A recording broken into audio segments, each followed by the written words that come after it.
है आपका खबर दिन भर आप देख रहे हैं। मैं हूं आपके साथ ऋतु ज्ञानवानी। सबसे पहले बात करेंगे रायगढ़ की। नहर निर्माण के विरोध में नया मोड़ आया है। सैकड़ों ग्रामीण भूख हड़ताल पर बैठ गए हैं। कई महिलाओं की तबीयत बिगड़ी है। भूख हड़ताल की वजह से तबीयत बिगड़ी, दिन भर बिना पानी खाना के रही हैं महिलाएं। नुकसान हुए फसल के मुआवजे की मांग कर रही हैं। नहर की जमीन को समतल करने की मांग हो रही है। यहाँ पर गिरफ्तारी दिए हैं, हम लोग को यहाँ ला के रखा।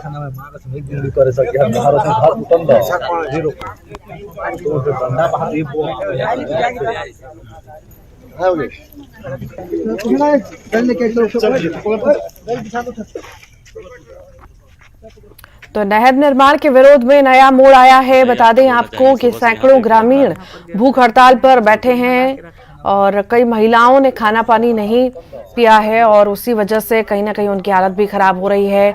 नहर निर्माण के विरोध में नया मोड़ आया है। बता दें आपको सैकड़ों ग्रामीण भूख हड़ताल पर हैं।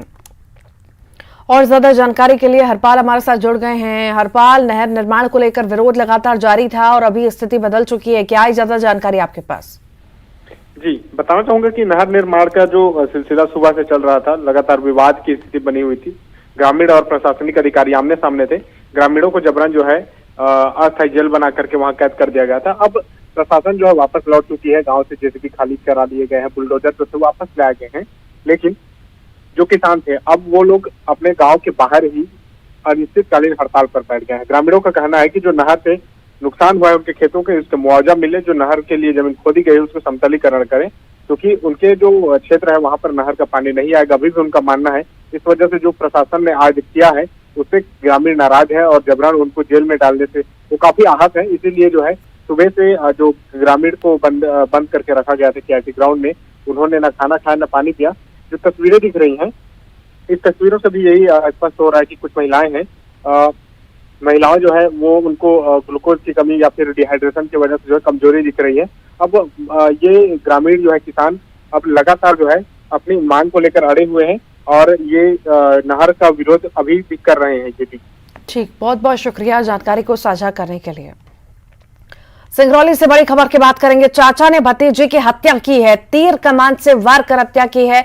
4 साल की मासूम के सर में तीर मार दिया। मासूम की मौके पर मौत हो गई। शासन चौकी के हरहवा गांव की ये घटना आपको बता रहे हैं।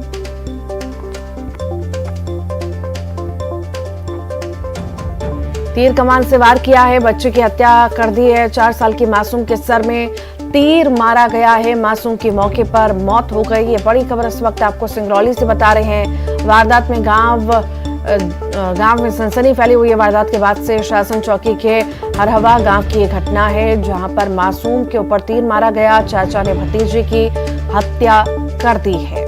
तीर कमान से वार करके हत्या की गई है। बता दें आपको कि 4 साल की मासूम के सर में तीर मारा गया है।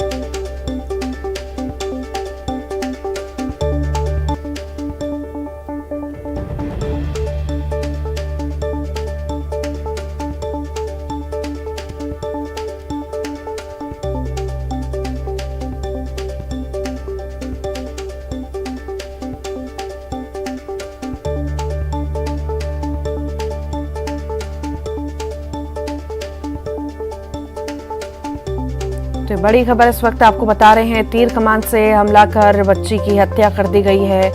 ये बड़ी खबर इस वक्त आपको बता रहे हैं।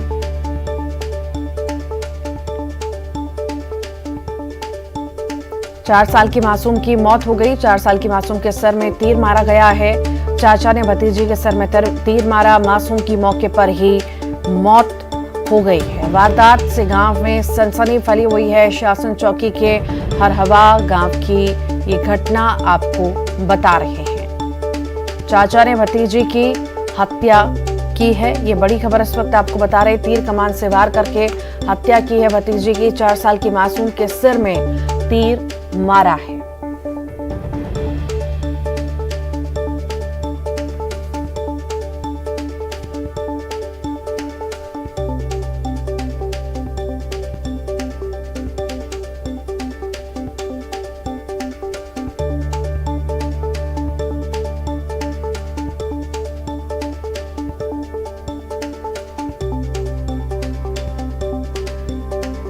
और ज्यादा जानकारी के लिए राज द्विवेदी हमारे साथ जुड़ गए हैं। राज, चाचा ने भतीजे को तीर मारा है, उसकी मौत हो गई है मौके पर ही, क्या आखिर पूरा मामला है? ये असल में पूरा जो विवाद बताया जा रहा है, ये पूरा विवाद असल में पारिवारिक है। ये दोनों सगे भाई थे, जिसने मारा है और जिसकी बेटी की मौत हुई है, दोनों सगे भाई हैं। बताया ये जा रहा है कि दोनों का पारिवारिक विवाद था प्रॉपर्टी को लेकर के। दोनों बैगा समुदाय के हैं और बैगा समुदाय में अमूमन चूंकि ये इनका परंपरागत ये हथियार होते हैं तीर और कमान, तो इसी को लेकर के दोनों का विवाद हुआ कुछ प्रॉपर्टी को लेकर के, और इसी में आवेश में आकर के इस आरोपी ने ये तीर कमान उठाया और चला दिया। हालांकि बताया ये जा रहा है कि चलाया था इसने अपने भाई के ऊपर, लेकिन उसके बीच में ये बेटी खड़ी थी और इस बेटी को ये माथे पे तीर लगा और मौके पर ही मौत हो गई है। और जो आरोपी है, आरोपी अभी फिलहाल फरार है। पुलिस इसकी तलाश कर रही है। जो थाना प्रभारी हैं, उनकी जो पूरी टीम है अभी गांव में ही मौजूद है और इस आरोपी की तलाश कर रही है। लेकिन फिलहाल अभी बहुत ज्यादा अपडेट नहीं मिल पा रहा है क्योंकि अभी शाम की घटना है, तो इसमें अभी आरोपी की तलाश की जा रही है, तभी ज्यादा खुलासा हो पाएगा। जी ठीक, बहुत बहुत शुक्रिया। आगे बढ़ते हैं और अब बात करते हैं बुरहानपुर के नेपा नगर की, जहां पर घाघरला गांव में आखिरकार 40 गांव के 450 लोगों ने पुलिस के सामने सरेंडर किया है। ये वही लोग हैं जो शासन प्रशासन के लिए लंबे वक्त से चुनौती साबित हो रहे थे। दरअसल इन लोगों ने घाघरला के जंगल में काफी तबाही मचाते हुए हजारों पेड़ काट दिए थे और अतिक्रमण कर रखा था, लेकिन आज इन्होंने अपने तीर कमान जमीन पर रखकर सरेंडर कर दिया। पुलिस अधिकारी ने बताया कि इन ग्रामीणों को लगातार 5 दिन से समझाइश दी जा रही थी और बताया गया था कि उन्होंने जंगल को काटकर गंभीर अपराध किया, साथ ही पर्यावरण को भी काफी नुकसान पहुंचा। इधर सरेंडर कर चुके ग्रामीणों का कहना है कि वो किसी के बहकावे में आ गए थे, लेकिन अब वे संकल्प लेते हैं कि जंगल में नहीं जाएंगे। इधर पुलिस की तरफ से ग्रामीणों को रोजगार के साथ ही बिजली और सड़क की व्यवस्था कराए जाने का भरोसा दिया। हम एसपी साहब से निवेदन करते हैं कि आज से हम जंगल में नहीं जाएंगे और हम किसी के बहकावे में आ गए थे तो जंगल में चले गए थे। घाघरला वन क्षेत्र में जो अतिक्रमण का मामला चल रहा था, तो उसके अंदर जो अतिक्रमणकारी थे उनके द्वारा आज एक वीडियो जारी किया गया है, जिस पुलिस लगातार प्रयास कर रही है कि और भी जो है वो उनके अंदर जो आरोपी है जिनके द्वारा एक घटनाक्रम किया गया है उनकी भी वैधानिक कार्रवाई उनके ऊपर की जाए। रायपुर मुख्य न्यायाधीश का शपथ ग्रहण है। हाईकोर्ट के मुख्य न्यायाधीश का शपथ ग्रहण है। मुख्य न्यायाधीश के शपथ ग्रहण की तैयारी चल रही है। राजभवन के दरबार हॉल में आयोजन होगा। छत्तीसगढ़ हाईकोर्ट के मुख्य न्यायाधीश शपथ लेंगे। 29 मार्च को मुख्य न्यायाधीश रमेश सिन्हा शपथ लेंगे। तैयारियों को लेकर मुख्य सचिव ने बैठक ली है।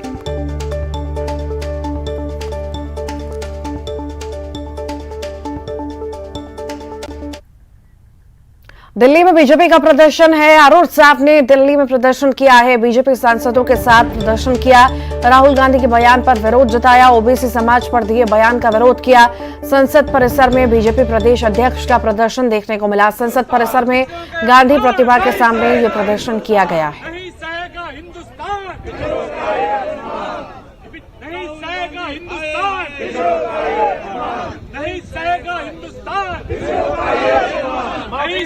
ओबीसी समाज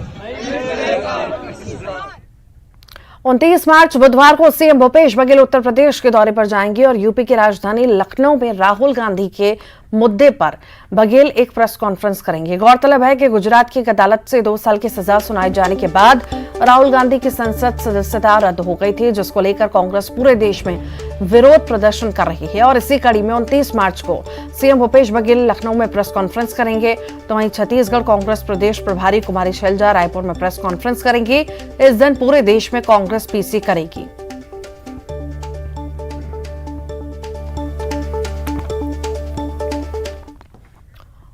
उधर कांग्रेस के 29 मार्च को प्रस्तावित देश भर में प्रेस कॉन्फ्रेंस पर बीजेपी ने तंज कसा। बीजेपी के वरिष्ठ नेता और पूर्व नेता प्रतिपक्ष ने कहा कि सबूतों के आधार पर राहुल गांधी को कोर्ट ने दोषी ठहराया, उसके बाद उनकी सदस्यता गई है। इससे पहले भी कई नेताओं की सदस्यता गई। कांग्रेस राजनीति करना चाह रही है। देखिए, ये राजनीति करना चाह रहे हैं उस विषय में, और सभी को मालूम है कि किसी से छुपा हुआ नहीं है कि उनके ऊपर में मानहानि का मुकदमा दायर किया गया। कोर्ट के द्वारा पूरे छानबीन के बाद में और साक्ष्य के आधार पर उनको दोषी ठहराया गया और दोषी ठहराने के बाद में जो उनके ऊपर 2 साल या 2 साल के ऊपर जनप्रतिनिधित्व कानून के अंतर्गत में कार्रवाई हुई है, तो ये अभी का नहीं है, इसके पहले अनेक उदाहरण आपके सामने में है और अनेक नेताओं का सदस्यता रद्द हुई है, वो भी कांग्रेस के शासनकाल में रद्द हुई है। उनको तो स्वीकार करना चाहिए, कोर्ट के ऊपर भरोसा होना चाहिए, कोर्ट के निर्णय को सिरोधार्य करना चाहिए। और कोर्ट कोई एजेंसी नहीं है, कोर्ट न्यायालय संवैधानिक संस्था है और उनके ऊपर विश्वास करने के बजाय कांग्रेस का आरोप लगाना, अपनी गलती को कब तक छुपाएंगे कांग्रेस। छत्तीसगढ़ कांग्रेस प्रभारी कुमारी शैलजा कल मंगलवार को 2 दिवसीय दौरे पर रायपुर पहुंचेंगी। दोपहर करीब 2 बजे रायपुर पहुंचने के बाद राजीव भवन में आयोजित प्रदेश कार्यकारिणी की बैठक में शामिल होंगी, जिसमें आगामी विधानसभा चुनाव की तैयारियों पर चर्चा की जाएगी। उसके बाद 29 मार्च बुधवार सुबह 11 बजे एक प्रेस कॉन्फ्रेंस करेंगी, जिसमें राहुल गांधी को हुई 2 साल की सजा और सांसदीय रद्द होने के मुद्दे पर मीडिया से बात करेंगी। एक महत्वपूर्ण बैठक कल आयोजित की गई है, जिसमें छत्तीसगढ़ के प्रभारी कुमारी शैलजा जी, प्रभारी डॉक्टर चंदन यादव जी, प्रदेश कांग्रेस अध्यक्ष श्री मोहन मरकाम जी उपस्थित रहेंगे। इस बैठक में प्रदेश कांग्रेस के सारे पदाधिकारियों को बुलाया गया है, जिला अध्यक्षों को, प्रदेश कार्यकारिणी के साथ ही विधायकों को भी बुलाया गया है। इस बैठक का एकमात्र एजेंडा है कि जो मोदी सरकार के द्वारा अलोकतांत्रिक गतिविधियां की जा रही हैं, विपक्ष की आवाज़ को दमन करने का काम किया जा रहा है, राहुल गांधी जी की सदस्यता समाप्त करने के लिए जो षड्यंत्र रचा गया है, उसके खिलाफ जनतांत्रिक तरीके से आंदोलन की रणनीति बनाई जाएगी।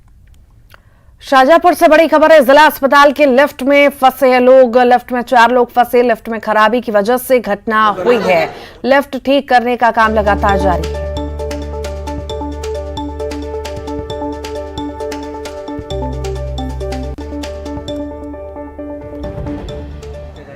आवाज भी आ रही है अंदर से। ये तस्वीरें इस वक्त आप देख रहे हैं, जिला अस्पताल की लिफ्ट खराब हुई है और जिला अस्पताल के लिफ्ट में 4 लोगों के फंसे होने की खबर मिल रही है। फिलहाल लिफ्ट को ठीक करने का काम जारी है। जिला अस्पताल की तस्वीरें हैं जहां पर लिफ्ट में 4 लोग फंस गए हैं। लिफ्ट को ठीक करने का काम लगातार जारी है। जिला अस्पताल की लिफ्ट में खराबी आने के बाद 4 से 5 लोग जो है पिछले 1 घंटे से लिफ्ट के अंदर बंद है। इसी लिफ्ट के अंदर लोग मौजूद हैं। अब तकनीकी टीम का इंतजार किया जा रहा है, जिससे लिफ्ट को खोलकर जो फंसे हुए लोग हैं उन्हें बाहर निकाला जा सके। हालांकि अस्पताल प्रशासन का कहना है कि लिफ्ट को अभी नियमित तौर पर चालू नहीं किया गया है, लेकिन कुछ लोगों ने अपनी मर्जी से लिफ्ट का उपयोग किया है और तकनीकी खराबी आने के कारण लोग लिफ्ट में फंस गए। लेकिन 1 से 1.5 घंटा हुआ है और अभी भी लोग इस लिफ्ट के अंदर फंसे हुए हैं और तकनीकी टीम का इंतजार है, उनके आने के बाद ही इन लोगों को बाहर निकाला जा सकेगा। लेकिन बड़ा सवाल यह है कि यदि लिफ्ट बंद थी तो यहाँ पर बाकायदा उसके लिए कोई सूचना होनी थी कि इस लिफ्ट का उपयोग न करें, या फिर उन्हें कोई रोकने वाला होना था। चूंकि अस्पताल शहर का सबसे बड़ा अस्पताल है और यहाँ पर इस तरह की अव्यवस्था होना कहीं न कहीं अस्पताल प्रबंधन पर भी कई सवाल खड़े करता है। सुनील हंसोरिया, न्यूज़ 18 उत्तर प्रदेश। तो जिला अस्पताल की लिफ्ट खराब हुई है, 4 लोगों के फंसे होने की खबर है। बता दें आपको, लिफ्ट अचानक से खराब हो गई और 4 लोग उसमें फंस गए। हालांकि उन्हें निकालने का प्रयास लगातार जारी है। लिफ्ट ठीक की जा रही है, प्रयास लगातार जारी है। तो हंगामा मच गया जैसे ही लिफ्ट खराब हुई, लोग अंदर फंस गए। लोगों को चिल्लाने की आवाज़ जो है बाहर आती रही। गार्ड कोशिश करते रहे कि कैसे न कैसे करके लिफ्ट ठीक हो जाए, पर ठीक नहीं हुई। अभी कोशिश लगातार जारी है कि आखिर कैसे खराब हुई और क्या खराबी है और कैसे ठीक हो सकती है, इसका पता लगाया जा रहा है। ज्यादा जानकारी के लिए सुनील हंचोरिया हमारे साथ जुड़ गए हैं। सुनील, जिला अस्पताल की लिफ्ट खराब हुई है, आखिर किन्हीं कारणों से और अभी क्या स्थिति? ऋतु, देखिए, जिला अस्पताल की जो लिफ्ट है वो काफी समय से बंद थी। बिल्डिंग को बने काफी वक्त हो गया था, भव्य बिल्डिंग बन गई थी। लिफ्ट की मांग काफी लंबे समय से चलती, लिफ्ट भी बनी हुई थी, लेकिन टेक्निकल कारण से शुरू नहीं की गई थी। बताया जाता है कि आज ही लिफ्ट शुरू हुई थी और दिन में तकनीकी टीम ने उसे शुरू किया था और शाम के वक्त लगभग 8 बजे के वक्त कुछ मरीज के परिजन उस लिफ्ट में सवार होकर ऊपर के माले की तरफ जाना चाहते थे, लेकिन लिफ्ट जो है बीच में ही खराब हो गई और लगभग 1 घंटे तक जो है मरीज के परिजन उसके अंदर फंसे रहे। लगभग 4 से 5 लोग लिफ्ट में फंसे रहे और ये कहीं ना कहीं एक बड़ा सवाल है कि जिला अस्पताल की लिफ्ट में लोग इस तरीके से फंस जाएं, और अगर बच्चे होते, महिलाएं होती या मरीज होता तो कितनी बड़ी परेशानी हो सकती थी ऋतु। ठीक, बहुत बहुत शुक्रिया जानकारी को साझा करने के लिए सुनील। आगे बढ़ते हैं और अब बात करते हैं राजनांदगांव की, जहां पर खैरागढ़ विधायक के बेटे का निधन हुआ है। यशोदा वर्मा के बेटे प्रवीण वर्मा का निधन हुआ। 1 महीने पहले रोड एक्सीडेंट में घायल हुए थे। रायपुर के निजी अस्पताल में इलाज चल रहा था। आज इलाज के दौरान प्रवीण ने दम तोड़ दिया। सीएम भूपेश बघेल ने निधन पर दुख जताया है।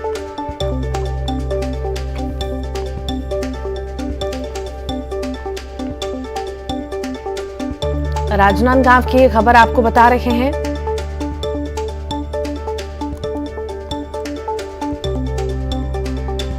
ये बड़ी खबर आपको बता रहे हैं, खैरागढ़ विधायक के बेटे का निधन हो गया है। खैरागढ़ से बड़ी खबर, खैरागढ़ विधायक के बेटे का निधन हुआ। यशोदा वर्मा के बेटे प्रवीण वर्मा का निधन हुआ है और 1 महीने पहले रोड एक्सीडेंट हुआ था दरअसल इनका, और घायल थे। रायपुर के निजी अस्पताल में इलाज चल रहा था और अब जाकर के इलाज के दौरान प्रवीण ने दम तोड़ दिया।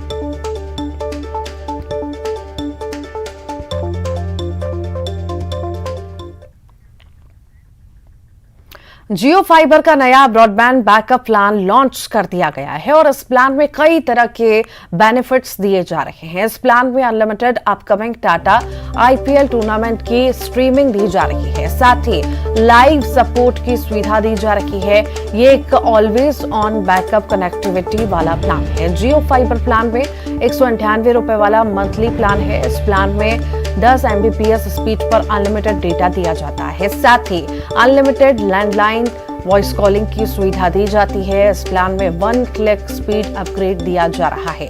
इसमें क्लिक पर अपनी ब्रॉडबैंड स्पीड को अपग्रेड किया जा सकता है। इसमें 21 रुपए प्रतिदिन पर स्पीड अपग्रेड वाउचर दिया जा रहा है। इस प्लान के साथ ही 100 और 200 रुपए अतिरिक्त मंथली प्लान में लाइव टीवी ऑफर किया जाता है। इस प्लान में 550 प्लस से ज्यादा लाइव टीवी चैनल दिए जा रहे हैं। साथ ही इस प्लान में 14 OTT एप्स का सब्सक्रिप्शन दिया जा रहा है, साथ ही YouTube गेमिंग का सब्सक्रिप्शन दिया जा रहा है। इस प्लान में केवल 99 रुपए में जियो रिटेलर्स और पार्टनर स्टोर से बुकिंग कर पाएंगे, साथ ही 60,008 पर कॉल करके ऑनलाइन बुकिंग कर पाएंगे। साथ ही jio.com फाइबर से बुकिंग भी की जा सकेगी।